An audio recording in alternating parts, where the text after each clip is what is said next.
இந்த புத்தகத்தில் எனக்கு மிகவும் பிடித்த இன்னொரு அம்சம் அவர் மேற்கோளிடும் நல்ல புத்தகங்கள் மற்றும் எழுத்தாளர்களின் எண்ணிக்கை. எடுத்துக்காட்டாக டொனால்ட் ராட்னருடன் ஒரு நேர்காணல் உள்ளது. நம் சுற்றுப்புறம் நம் படைப்பாற்றலை எவ்வாறு பாதிக்கிறது என்பதில் சிறப்பு ஆர்வமுள்ள ஒரு கட்டிடக் கலைஞர். அவர் கூறுகிறார், நீங்கள் ஒரு பொருளை எவ்வளவு தொலைவிலிருந்து பார்ப்பதற்கு ஒரு சுற்றுப்புறம் உங்களுக்கு உதவுகிறதோ அவ்வளவு பரந்த விரிவான சிந்தனைகள் உங்களுக்கு தோன்றும்.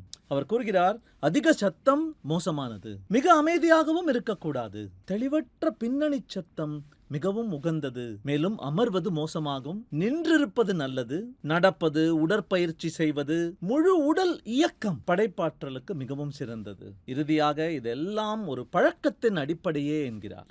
நீர் ஒரு மனநிலையில் ஒவ்வொரு முறை இருக்கும் போதும் நீங்கள் ஒரே இடத்தில் இருக்க முடியும் என்றால், அடுத்த முறை நீங்கள் அந்த இடத்தில் இருக்கும் பொழுது நீங்கள் அந்த மனநிலைக்குள் தானாகவே நுழைவீர்கள்.